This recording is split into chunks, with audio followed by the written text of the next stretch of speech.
তো রাজ্যের group D এবং গ্রুপ সি বিভিন্ন রকম পোস্টে তোমাদের কিন্তু নিয়োগ চলছে। তোমরা যারা আবেদন করতে চাইছো অবশ্যই আজকের এই ভিডিওটি তোমাদের জন্য খুবই গুরুত্বপূর্ণ হতে চলেছে। অবশ্যই ভিডিওটি শেষ পর্যন্ত দেখতে থাকবে। আজকের এই ভিডিওতে আমাদের পশ্চিমবঙ্গের গ্রুপ ডি এবং গ্রুপ সি যে পোস্টগুলিতে নিয়োগ করা হচ্ছে সেই সমস্ত রকম পোস্টগুলি নিয়ে এ টু জেড বিস্তারিত বিষয় আজকের এই ভিডিওতে আমরা আলোচনা করব। অর্থাৎ এখানে তোমরা যদি আবেদন করতে চাও তোমাদের এখানে বয়স ও শিক্ষাগত যোগ্যতা কতটা লাগবে, কোন কোন পোস্টে তোমাদের এখানে নিয়োগ করা হবে, তোমাদের পোস্ট ওয়াইজ বেতন কত টাকা করে দেওয়া হবে, সিলেকশন প্রসেস কি রয়েছে, কবে থেকে আবেদন শুরু হচ্ছে এবং আবেদন করার লাস্ট ডেট কবে, সমস্ত রকম ইনফরমেশনগুলি আজকের এই ভিডিওতে তোমরা পেয়ে যাবে।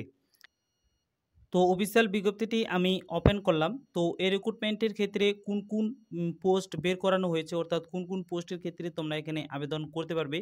প্রথমত 1 নাম্বার পোস্ট রয়েছে অর্থাৎ A number post upper division clerk, তারপর বি নাম্বার পোস্ট রয়েছে lower division clerk, C number post এখানে রয়েছে সিল বিলিপ, ডি নাম্বার পোস্ট রয়েছে process server, E number post group D রয়েছে অর্থাৎ গ্রুপ ডির মধ্যে পিয়ন, নাইট গার্ড এবং ফোরাস। তো এই সমস্ত রকম পোস্টের ক্ষেত্রে তোমরা অনলাইনের মাধ্যমে এখানে আবেদনটি করতে পারবে।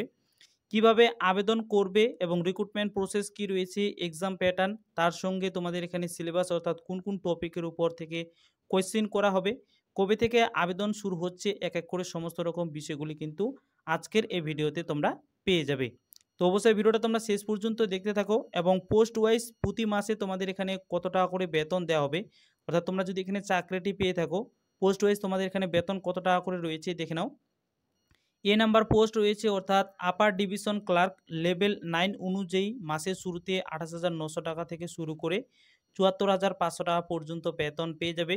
বি নাম্বার পোস্ট রয়েছে লয়ার ডিভিশন ক্লার্ক লেভেল 6 অনুযায়ী 22,700 টাকা থেকে শুরু করে 58,500 টাকা পর্যন্ত। তারপর সি নাম্বার পোস্ট সিল বিলিপ পোস্টের ক্ষেত্রে তোমাদের এখানে স্যাম বেতনটি রয়েছে। তারপর D number post process server level 5 অনুযায়ী 21,000 টাকা থেকে শুরু করে 54,000 টাকা পর্যন্ত তোমরা এখানে বেতন পেয়ে যাবে। এবং গ্রুপ ডি যে পোস্টগুলি রয়েছে অর্থাৎ পিয়ন, তারপর নাইট গার্ড, ফোরাস, এই সমস্ত রকম পোস্টগুলির ক্ষেত্রে লেভেল 1 অনুযায়ী মাসের শুরুতে 17,000 টাকা থেকে শুরু করে সর্বোচ্চ 43,600 টাকা পর্যন্ত প্রতি মাসে তোমরা কিন্তু এখানে মাইনে পেয়ে যাবে।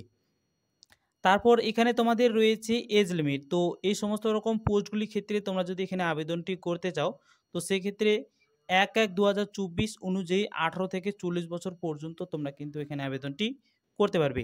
পাশাপাশি যারা রিজার্ভ ক্যাটাগরি রয়েছে এসসি এসটি ওবিসি প্রার্থীরা অবশ্যই কিন্তু সরকারের নিয়ম অনুযায়ী এখানে বয়সের ছাড় পেয়ে যাবে। তারপর যারা ডিসেবিলিটি প্রার্থী রয়েছে তারা কিন্তু 45 বছর পর্যন্ত আবেদনটি করতে পারছে এবং এক্স সার্ভিসম্যানদের ক্ষেত্রে এখানে কিন্তু সরকারের নিয়ম অনুযায়ী বয়সের ছাড় কিন্তু তারা এখানে পেয়ে যাবে। তো বোঝা গেছে। তারপর নেক্সটে এখানে রয়েছে এসেনশিয়াল কোয়ালিফিকেশন অর্থাৎ পোস্ট ওয়াইজ এখানে কোন পোস্টের ক্ষেত্রে কতটা তোমাদের এখানে কোয়ালিফিকেশন লাগবে, কোয়ালিফিকেশনটি এখানে দেখে নাও। তো প্রথমত এখানে রয়েছে candidate applying for the post of upper division clerk must be a graduate for a recognised university and having proficiency in the use of computer and must possess at least a certificate in computer training from recognized institute। অর্থাৎ এখানে বলা হয়েছে তোমরা যদি আপার division ক্লার্কের ক্ষেত্রে তোমরা যদি এখানে আবেদনটি করতে যাও তো সেক্ষেত্রে সমতুল্যভাবে তোমাদের এখানে গ্র্যাজুয়েট ডিগ্রি কমপ্লিট করা থাকতে হবে। পাশাপাশি তোমাদের এখানে কিন্তু কম্পিউটারের নলেজ থাকতে হবে, অর্থাৎ কম্পিউটার নিয়ে তোমরা যদি এখানে পড়াশোনা করো তো কম্পিউটার নলেজের পাশাপাশি তোমাদের এখানে গ্র্যাজুয়েট ডিগ্রিটি কমপ্লিট করা থাকতে হচ্ছে, তারপর তোমরা কিন্তু এখানে আবেদনটি করতে পারবে। তো যেহেতু ক্লার্ক পোস্টে এই রিক্রুটমেন্টটি করা হবে তো সেক্ষেত্রে অবশ্যই এখানে কিন্তু কম্পিউটারের নলেজ কিন্তু অবশ্যই চাইবে। তো এখানে তোমরা দেখতে পাচ্ছ সার্টিফিকেট ইন কম্পিউটার ট্রেনিং অর্থাৎ কম্পিউটারের সার্টিফিকেট এখানে কিন্তু দেখাতে হবে। তো বুঝে গেছে। তারপর পোস্ট রয়েছে lower division clerk, lower division clerk and তোমরা এখানে দেখতে পাচ্ছ সিল বিলিভ। এই দুইটি পোস্টের ক্ষেত্রে তোমরা যদি সমতুল্যভাবে এখানে মাধ্যমিক পাস করে থাকো সেক্ষেত্রে আবেদনটি করতে পারছো।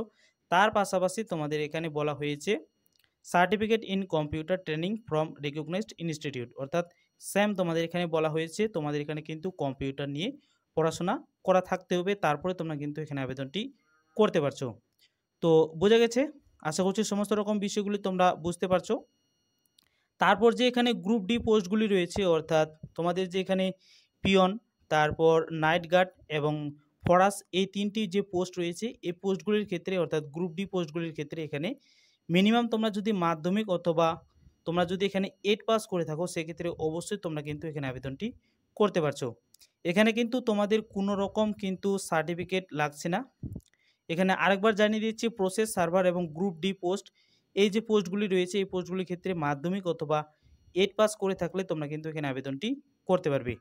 এছাড়াও যারা মাদ্রাসা থেকে পড়াশোনা করবে তারাও কিন্তু অবশ্যই এখানে আবেদনটি করতে পারছো। তো বোঝা গেছে? আচ্ছা, নেক্সটে তারপর এখানে খুবই গুরুত্বপূর্ণ একটি পয়েন্ট রয়েছে, মোড অফ এক্সামিনেশন। তো সিলেকশন প্রসেস আমি তোমাদেরকে জানিয়ে দিচ্ছি, তার সঙ্গে কোন কোন বিষয়ের উপর অর্থাৎ কোন কোন টপিক থেকে তোমাদের এখানে কোয়েশ্চেন আসবে। তো এখানে দেখতে পাচ্ছ post of upper division clerk. তো প্রতিটা পোস্টের ক্ষেত্রে তোমাদের এখানে কিন্তু সেম প্রসেসে নিয়োগ করা হবে। তো একটি পোস্ট দিয়ে আমি তোমাদেরকে বিষয়টি দেখিয়ে দিচ্ছি। তো ফেজ 1-এ তোমাদের এখানে থাকছে একটি রিটেন টেস্ট, যেখানে তোমাদের 100 নম্বরের কোয়েশ্চেন করা হবে। 50টা কোয়েশ্চেন দেওয়া থাকবে, 50টা কোয়েশ্চেন দেওয়া থাকবে এবং প্রতিটি কোয়েশ্চেনের মান তোমাদের এখানে থাকবে 2 করে, অর্থাৎ 50টা কোয়েশ্চেন দেওয়া থাকলে 2 নম্বর করে একটা কোয়েশ্চেনে যদি মান থাকে, অর্থাৎ টোটাল 100 নম্বরে এখানে তোমাদের কোয়েশ্চেন করা হবে। এবং বিষয়গুলি তোমাদের এখানে থাকছে, অর্থাৎ সিলেবাসটি তোমরা এখানে দেখে নাও, জেনারেল ইংলিশ, তারপর general knowledge, current affairs, logical reasoning, তারপর কোয়ান্টিটিভ অ্যাপটিটিউড, এইসব বিষয়ের উপর থেকে তোমাদের এখানে কিন্তু কোয়েশ্চেনিং করা হবে।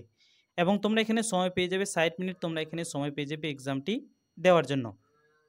তারপর ফেজ 1-এ তোমাদের এখানে রিটেন টেস্টটি কোয়ালিফাই করার পর নেক্সটে তোমাদের এখানে থাকছে ফেজ 2, অর্থাৎ যেখানে তোমাদের কম্পিউটার প্রফিসিয়েন্সি অর্থাৎ work management and skill test তোমাদের এখানে কিন্তু দেখা হবে, যেখানে তোমাদের 100 নম্বরের কোয়েশ্চেন করা হবে। তো এখানে কি বলা হয়েছে, candidate has to answer in English on some question relating preparation of draft note, তারপর রিপোর্ট, লেটার রাইটিং, তারপর রয়েছে প্যারাগ্রাফ রাইটিং, তারপর piece writing etc in computer. Duration of the test will be of 2 hours. After typing the answer, candidate has to put signature in the print out of the answer sheet. তো এখানে তোমরা দেখতে পাচ্ছ তোমাদের যে phase number 2-তে তোমাদের এখানে work management অথবা স্কিল টেস্টে নেওয়া হবে, সেখানে তোমাদের 100 নম্বরে কোয়েশ্চেন করা থাকবে এবং এখানে তোমাদের কিন্তু টাইপিং করতে হবে। তাছাড়াও তোমাদের এখানে কম্পিউটারের মাধ্যমে তোমাদের এখানে কিন্তু কোয়েশ্চেনের উত্তরগুলি তোমাদের এখানে দিতে হবে, যেখানে তোমাদের থাকছে প্রফেশন অফ ড্রাফট নোট, তারপর রিপোর্ট থাকছে, লেটার রাইটিং থাকছে, তারপর প্যারাগ্রাফ রাইটিং থাকছে, পিস রাইটিং থাকছে। এসব বিষয়ের উপর থেকে তোমাদের এখানে কিন্তু 100 নম্বরে কোয়েশ্চেন করা হবে এবং সময় তোমরা এখানে পেয়ে যাবে 2 ঘন্টা। তারপর ফেজ 2 কোয়ালিফাই করার পর তারপর ফেজ 3 তোমাদের এখানে থাকছে প্রফিসিয়েন্সি, অর্থাৎ তোমাদের এখানে কিন্তু ইন্টারভিউ নেওয়া হবে, যেখানে 40 নম্বরে তোমাদের কিন্তু একটি ইন্টারভিউ নেওয়া হবে। তো প্রতিটা পোস্টের ক্ষেত্রে তোমাদের এখানে কিন্তু সেম প্রসেস রয়েছে, অর্থাৎ ফেজ 1-এ রিটেন টেস্ট, তারপর ফেজ 2-তে তোমাদের এখানে স্কিল টেস্ট এবং ফেজ 3-তে তোমাদের এখানে নেওয়া হবে ইন্টারভিউ। তো আশা করছি সমস্ত রকম বিষয়গুলি তোমরা এখানে ক্লিয়ারলিভাবে বুঝে গেছো। যদি না বুঝতে পারো, তোমরা যদি এই নোটিফিকেশনটি চেক আউট করতে চাও, তো আমার ভিডিও ডিসক্রিপশন বক্সে সেখানে টেলিগ্রাম চ্যানেলের লিঙ্ক পেয়ে যাবে, সেখান থেকে তোমরা কিন্তু এই নোটিফিকেশনটি চেক আউট করে নিতে পারো। তারপর নেক্সটে এখানে রয়েছে অ্যাপ্লিকেশন ফি। তো যে পোস্টগুলি রয়েছে সেই পোস্টগুলির ক্ষেত্রে আবেদন করতে চাইলে অ্যাপ্লিকেশন ফি তোমাদের এখানে পেমেন্ট করতে হবে। 1 নাম্বার পোস্ট এখানে রয়েছে আপার ডিভিশন ক্লার্ক, যারা ইউআর প্রার্থী রয়েছে তাদের ক্ষেত্রে এখানে 500 টাকা অ্যাপ্লিকেশন ফি পেমেন্ট করতে হবে। এছাড়া যারা SC ST ক্যান্ডিডেট রয়েছে তাদের ক্ষেত্রে এখানে 300 টাকা অ্যাপ্লিকেশন ফি পেমেন্ট করতে হচ্ছে। 2 নাম্বার পোস্ট লয়ার ডিভিশন ক্লার্কের ক্ষেত্রে যারা আনরিজার্ভ ক্যাটাগরি রয়েছে তাদের ক্ষেত্রে 300 টাকা অ্যাপ্লিকেশন ফি পেমেন্ট করতে হবে।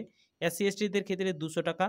তারপর যে পোস্টটি রয়েছে সিল বিলিফ, এই পোস্টের ক্ষেত্রে SC এবং ST প্রার্থীদের ক্ষেত্রে 200 টাকা এখানে অ্যাপ্লিকেশন ফি পেমেন্ট করতে হচ্ছে। তারপর আনরিজার্ভ ক্যাটাগরিদের ক্ষেত্রে 300 টাকা। 4 নাম্বার পোস্ট যেটা রয়েছে প্রসেস সার্ভার, এক্ষেত্রে আনরিজার্ভ ক্যাটাগরিদের ক্ষেত্রে এখানে 200 টাকা অ্যাপ্লিকেশন ফি পেমেন্ট করতে হবে। SC ST ক্যান্ডিডেটদের ক্ষেত্রে 150 টাকা। তারপর নেক্সট এখানে পোস্ট যেটা রয়েছে গ্রুপ ডি পোস্টগুলির ক্ষেত্রে যারা ইউআর ক্যান্ডিডেট রয়েছে তাদের ক্ষেত্রে এখানে 200 টাকা অ্যাপ্লিকেশন ফি পেমেন্ট করতে হচ্ছে এবং যারা SC ST ক্যান্ডিডেট রয়েছে তাদের ক্ষেত্রে এখানে কিন্তু 150 টাকা অ্যাপ্লিকেশন ফি পেমেন্ট করতে হবে। তো অবশ্যই তোমরা কিন্তু নোটিফিকেশনটি চেক আউট করে নেবে এবং তোমরা যারা আবেদন করতে চাইছো অবশ্যই আবেদন করার আগে সমস্ত রকম বিষয়গুলি তোমরা কিন্তু নোটিফিকেশন থেকে ভালো করে ভেরিফাই করে নেবে। তো অনলাইনের মাধ্যমে তোমরা কিন্তু এখানে আবেদনটি করতে পারবে এবং অনলাইনের মাধ্যমে তোমাদের এই অ্যাপ্লিকেশন ফিটি পেমেন্ট করতে হবে। কবে থেকে আবেদন শুরু হচ্ছে, আবেদন করার লাস্ট ডেট কবে এবং কিভাবে আবেদন করবে অবশ্যই আমি তোমাদেরকে ভিডিও শেষে জানিয়ে দিচ্ছি। তোমরা আবেদন করতে চাইলে লিঙ্কটি আমার ভিডিও ডিসক্রিপশন বক্সে পেয়ে যাবে। সেখান থেকে ক্লিক করে সরাসরি তোমরা অফিসিয়াল ওয়েবসাইটে ভিজিট করে সেখান থেকে তোমরা কিন্তু নোটিফিকেশনটি দেখে নেওয়ার পর সেখান থেকে তোমরা কিন্তু আবেদনটি করতে পারো। অ্যাপ্লিকেশন ডেটটি আমি তোমাদেরকে জানিয়ে দিচ্ছি কবে থেকে এখানে আবেদন শুরু হচ্ছে এবং আবেদন করার লাস্ট ডেট কবে। তোমরা এখানে দেখতে পাচ্ছ অলরেডি এখানে কিন্তু আবেদন প্রসেস চালু হয়েছে, অর্থাৎ অনলাইনের মাধ্যমে এখানে কিন্তু রেজিস্ট্রেশন প্রক্রিয়া অলরেডি চালু হয়েছে এবং জুন মাসের 24 তারিখ পর্যন্ত তোমরা কিন্তু এখানে আবেদনটি করতে পারবে। আবেদন করতে চাইলে অবশ্যই আমার ভিডিও ডিসক্রিপশন বক্সে তোমরা সেখানে অফিসিয়াল লিঙ্ক পেয়ে যাবে। সেখান থেকে ক্লিক করে সরাসরি অফিসিয়াল ওয়েবসাইটে ভিজিট করে সেখান থেকে তোমরা কিন্তু আবেদনটি করতে পারো।